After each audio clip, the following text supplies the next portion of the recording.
Who are they? Lobo. Okay, so speaking about Lobo brings me joy and excitement. So let's take it back to the beginning. Okay, so back 36 years ago in 1983, Roger Selfer, the writer, and Keith Giffen, the artist, who's also going to be in Florida SuperCon, by the way, get your book signed, introduced to the world Lobo in Omega Man issue number 3. He was a badass bounty hunter. You can even see on the cover of Omega Man 3, he's flying off in the sky with his freaking bounty. He's rude, disrespectful, and has the muscles to back it all up. Now, Lobo wasn't really utilized too much in the 1980s, but in the 1990s, he came out with his first 4-issue miniseries, and that started to take off. Now, this Lobo was revamped to look like an anti-hero biker to fit perfectly in that early 1990s grimy grudge era. Now, it was true that Lobo was meant to be a throwaway parody character, poking fun at Marvel's Punisher, Wolverine, and Cable even. But once the market seen this dirtbag,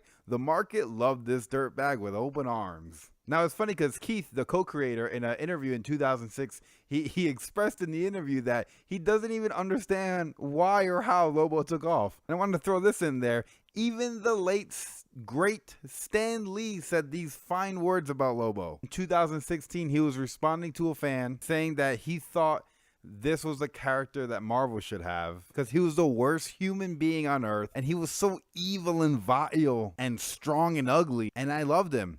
Quote by Stan Lee. He even said, I love him, but he belonged to DC. They never really knew what to do with him, which is true, and that he thought DC could make a film about Lobo, which would be a hit with the critics, and he believed he should write it. Okay, so laying down all that heavy foundation, Lobo's an alien from the planet Caesarion. I'm totally butchering that name. Where he's actually the last of his kind, kind of like Superman, except he's the last of his kind because he committed mass genocide, killing everyone else in his damn race because he was bored. He did it for fun. Speaking of fun fact, he actually has a daughter, and I actually made a video about her, so you guys should check her out too. Okay, so Lobo is completely insane and evil, but he does live by one rule. Once he takes a contract, he finishes a contract. And if you read the first issue of this miniseries, you'll see how that one rule kind of annoys him. Okay, so he has incredible strength, speed, and stamina, and throughout the issues, it all kind of seems to vary depending on who's writing or who's drawing him. But one thing is for sure, that he is a crazy immortal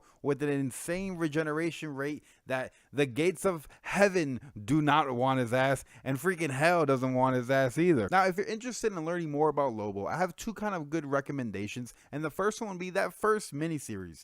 It's 4-part miniseries, super simple, super easy to read. You don't even have to hunt for the comics. If you have the DC Universe app, you could go on your phone, your tablet, or your computer, and you could read them, or you could just sign up for the 7-day free trial and binge them. And for you new comic book fan lovers, Teen Titans issue 30 has that first appearance of Lobo meeting his daughter for the first time.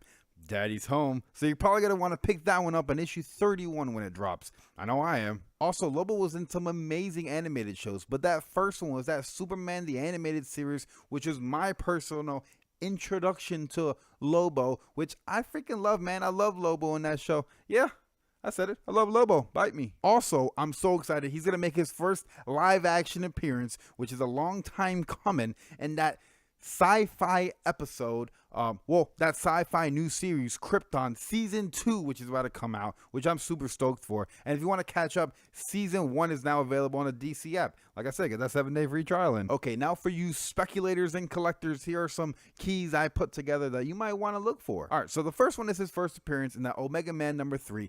What a beautiful cover. It's starting to heat up a little bit. I've been seeing a bunch of transactions recently online. If you could get it, I would get it now before. I'm telling you, Lobo's going to blow up one day. I'm praying to the gods. Lobo's going to blow up. Also, that first miniseries, that 1 through 4 issues, and that number 1 is just such an iconic cover. It's when I think of Lobo, that's the first comic that comes to mind.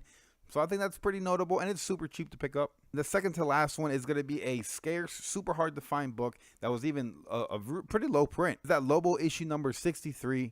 If you can find it, let me know. I'm looking for one. My final key is going to be my most expensive key. Well, besides the first appearance of Lobo, is going to be that Green Lantern issue 55, where you got Lobo on the cover with all the keys, and it is a variant.